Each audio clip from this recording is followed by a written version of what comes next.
Hello সবাইকে, কেমন আছো তোমরা? আশা করি ভালোই আছো, আমিও ভালোই আছি। কালকে বানিয়েছিলাম মোচার তরকারি। এটা রাত্রে আমি কেটে রেখেছিলাম, রাত্র 10:30-11টার সময় আমি কেটে রেখেছিলাম। সকালে অনেক কাজ থাকে, তার জন্য একটা থোড় বাজতে অনেক সময়ও লাগে। এদিকে আমি টমেটো, এলাচ, দারচিনি, কাঁচা লঙ্কা আমি এটা পেস্ট করে নিয়েছি। আর এদিকে সিদ্ধ বসিয়ে দিয়েছি, আর এদিকে আলুটাও সিদ্ধ বসিয়ে দিয়েছি। ভাত হয়ে গিয়েছে আমার। আর এদিকে আমি সিদ্ধ বসানো এটা ছেঁকে নিয়েছিলাম, এখন অল্প পেস্ট করে নেব মিক্সিতে। পেস্ট করা হয়ে গিয়েছে।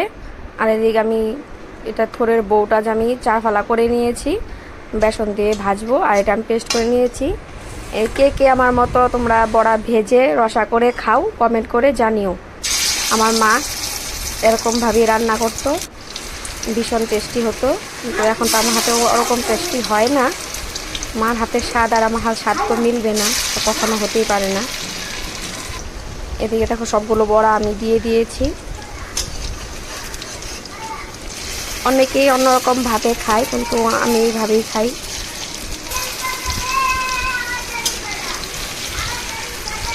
বড়াগুলো অনেক সফট হয়েছিল।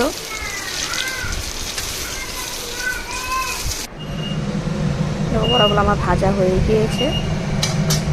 এদিকে তেজপাতা, জিরা ফোড়ন দিয়ে দিয়েছি। এখন পেস্টটাও দিয়ে দিব।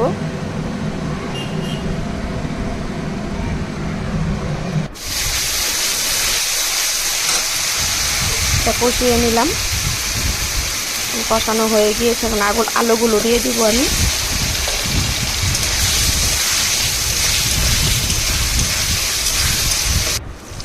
আলুটাও কষানো হয়ে গিয়েছে, এখন গরম জল আমি ঢেলে দিয়েছি। আর এদিকে থোড়ের বউগুলো আমি বেসনে আমি এটা ভালো করে ব্যাটারটা লাগিয়ে আমি বড়াগুলো ভেজে নেব। এই বড়াটা তোমরা কে কে খেতে ভালোবাসো? আমি তো অনেকই ভালোবাসি। আর এই ছোটো ছোটো বড়াগুলো আমি ঝুলে দিয়ে দিচ্ছি।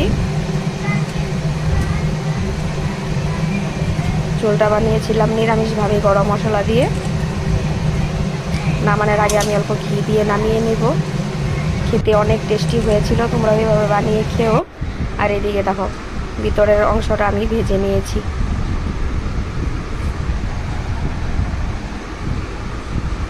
যদি আমার ভিডিও তোমাদের ভালো লাগে, লাইক, শেয়ার, কমেন্ট করে দিও। পাশে থেকো, আমিও তোমাদের পাশে আছি। বরকে খেতে দিয়ে দিয়েছি। বর সেরকম বড়া টড়া ভালোবাসে না, আমি ভালোবাসি।